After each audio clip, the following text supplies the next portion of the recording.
Well, hi everyone. I'm John Rethlin. This is a double review of two Netflix original movies that I saw today. Two Spanish movies. One was a crime mystery thriller called Twin Murs: Silence of the White City that wasn't very good at all. And then the second one is a drama comedy about, family coming together called Live Twice, Love Once. And I bet you can figure out which one I enjoyed a whole lot more. Now, Netflix originals can be hit and miss. Some can be so bad that they are good. Some you wonder how the fuck they got made. In other ones, you can find some rare gems. Marriage Story is a perfect example. I really enjoyed that one from just a few months ago. I'm also going to be spoiling just about everything in this. That's why I do these double reviews or triple or quadruple reviews, because they're just nice bite-sized chunks, and then you guys can figure out whether you enjoy them or not. So basically I just told you which one I like, which one I didn't. So if you don't want to hear spoilers, sorry, you're going to hear them from now on. So, Twin Murs: The Silence of the White City. Apparently, it's based on a book, which I have not read. I wasn't even aware, so you can get an unbiased opinion here. You got a cop that's trying to solve a series of murders that are copycats and eerily similar to, the murders of a guy that he thought he had put away years before. And he didn't put him away, but he's figuring, okay, this will stop the murders. How in the world is this happening? Turns out that this guy has a massive following on Facebook, and that somebody is committing these murders as a way to honor him, and it's like they were so motivated by him. So okay, it's got to be somebody really really sadistic, and there's got to be a really good reason for it. Well, the cop here has a past, and he suffered a traumatic event like a car wreck, and he talks to the original killer, and the original killer actually says, hey, in exchange for you being a little lenient, I'll tell you what all this stuff's what's all going on. So they try for a whole bunch of Silence of the Lamb stuff. They try for a bunch of cliches in this, and cliches aren't the worst things in a crime mystery thriller, but you have to make it interesting. Also, we find out who the killer is 35 minutes into the movie, and the way he dispatches people is there are two bodies laid together, man and woman. They have sunflowers and plants covering their private areas, and they're like locked, like they have arms locked. And the way they are dispatched is through drugs, and then bees are shoved down their throat, angry bees, and they sting them from the inside out. Ouch, that sounds pretty goddamn painful. So you're thinking, okay, we're going to get some, good imagery, we're going to get some good visceral stuff and some good deaths and stuff like that. And no, it turns out that you don't get any of that. You get a lot of endless padding via like some jogging scenes between this detective and his superior, and they end up getting together at some point. Oh, and the superior ends up also being with the killer, because she doesn't realize that he's the killer, despite the fact he's obviously disturbed and a follower of this guy that has been in jail for a number of years. How do you not know that he wasn't a goddamn killer? And I'm referring to the characters in here. We find out 35 minutes in. And sometimes you can create some good drama with that. You can have, okay, these characters, they need to find this out. They need to find out it's him. We know it's him, and they build up the suspense. Or they could do what this movie did, endlessly pad it and not make it interesting. And he's also not really necessarily that much of a threat. Yes, he uses this needle gun to like inject and numb people and then capture them and put the bees in their mouth and everything, and strap them down, and then they sting them and all that. So, okay, cool. It's a good method to kill people, but it's just not very interesting. And finally, they find out who the killer is all too late. He explains his plan after capturing the detective and his wife, the guy's wife, by the way, the killer's wife, because he found out they were together. And then he ends up even capturing the killer after he gets out, the original killer, after he gets out of prison, and also his twin brother. So you're thinking they're going to go for that, but nope. He poisons them and then puts them in a pit, and understandably dispatched, and then the cop's partner saves them. I'm also not going to try to remember the characters' names because I'm terrible with foreign names. The problem is with this movie, it's just not very interesting. It's not very in-depth, and it thinks it's smarter than it actually is. It is a very basic crime mystery thriller. Oh, and then the villain dies, because of course he does. And everybody goes on and lives their life happily, somehow, despite the fact that numerous people had been murdered in these copycat, ways.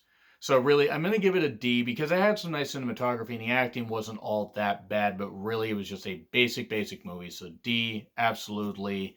9F, only because it had a few elements that weren't that bad, but the story just wasn't interesting. So now we're going to move on to Live Twice, Love Once, which focuses on a man named Emilio, who is an older man that finds out that he is suffering from the beginning of Alzheimer's.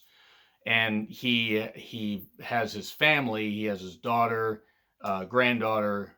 Daughter has a husband, and he's coming to grips with it. He's a professor. He's smart. He's known all this stuff. He's figured out, number puzzles. He's figured out, all this stuff. He's really good with math.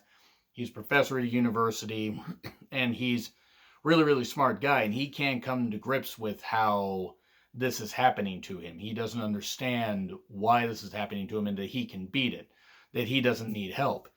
And then it slowly starts to take effect. One thing I want to say is the director and the writers perfectly captured how somebody would be going through Alzheimer's in the best way possible. There are some comedic elements between him and the granddaughter, and him and his daughter, and some other stuff and everything. It does do the comedy. Sometimes the comedy is hit and miss.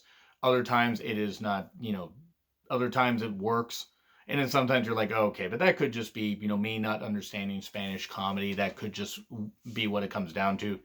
This movie turned out to be one of the most absorbing things I've seen in a while. It was also incredibly sad because you can see the pain on his face. And the actor who played Emilio, really goddamn good. He really captured this well. He did really fucking good. And the basis of the story is he wants to be reunited with his first love from his childhood before he's not able to remember her. He wants to see if she remembers him, even though he's pretty certain she's probably married and everything. Once he finds out she's alive, he goes on this mission to find her.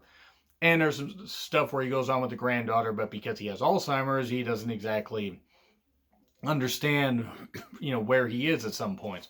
She's trying to show him how to use a cell phone, use Google Maps, all that, and figure this stuff out because he's very much set in his ways and hasn't had a cell phone because he knows all this stuff and doesn't need a phone to tell him what to do. And then he finds out that he does. And it just really is absorbing. It made me cry a few times because it dealt with it in such a realistic way. But it was, and I don't necessarily cry at a lot of movies, but this movie really did it for me, which really surprised me. Now, I figured the movie would be at least decent, but goddamn, it was really fucking good. The acting is really good.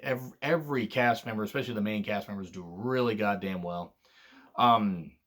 There's marital strife between the daughter and her husband because he's a serial cheater and he's also a life coach, so to speak, and asking questions about what's the purpose of this, what's the purpose of this stuff and everything. And it turns out that, nobody really is perfect. Everybody has a whole lot of flaws, and it deals with it in such a realistic way. It's very, very, one particular scene or sequence in the beginning, like near the beginning, where after he, is certain that he can handle this, he suddenly forgets where he lives. And he just wanders around for a while and then is finally found. The granddaughter also, has an online boyfriend that she eventually meets at this wedding scene later in the movie.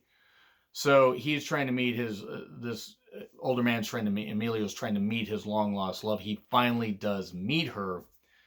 And it turns out that she is senile. She has dementia and she doesn't even remember her husband. She doesn't remember him at all. You can see glimpses in her eyes that she wants to remember him, but she just can't. It breaks his heart. He's happy to see her, but it breaks his heart seeing, okay, this is what I'm going to end up being, but also I didn't want to see her suffer, but at least I know. Maybe she does remember, maybe she doesn't. It turns out she does because she's sewing stuff that's etched in her memory from the Sudoku puzzles that he does. And then the grandfather sings at the wedding, which was pretty cool earlier on, but they go through a few sequences where the dementia finally, Alzheimer's finally takes hold. He has to be put in a home, and he's doing some puzzles. He's just doing some stuff, and it turns out that his long lost love is there. She is right there in that old folks home, and they're on the beach and stuff like that, and they share a similar conversation to when they had where, in his memories where it's like, talking about, oh, this thing looks boring, but what is it? I'm interested by it. And it's really, really moving, and it closes with this scene of them on the beach. And they're just looking at each other, and they introduce themselves, and you can see that there's parts of their memory, the remaining parts that haven't been consumed by this horrible disease, that want to remember and they do remember. They can't necessarily convey it, but they can convey it with their emotions. I was really surprised by how good this movie was. Alzheimer's is no joke. The amount of like people that suffer from it, from dementia, from that, it's just really no joke. And this movie handled it in the best way possible. Am I saying this movie's perfect? No, I'm sure that there are people that are going to think that I'm grading this a bit too high, but this movie moved me a whole lot more than I thought it would, and it's going to get an A. It's going to get an absolute A. This movie was fucking tremendous. This will probably be on my favorite movies of the year list. I did not expect to say that. I didn't expect to hate it, but it's just when I look at this stuff, I'm like, okay, I don't know how good this is going to be, but it was really fucking good. So I highly recommend you check out Live Twice, Love Once, not Die Once. But you know, not everything in life is going to work out perfectly, but my God, you are going, you know, sometimes things work out just not in the way you think. So, yeah, that's all I got to say about that. Agree, disagree, what I said. Like, share, subscribe, Twitter handle in the description. I'm John Ritlin. I'll see you soon.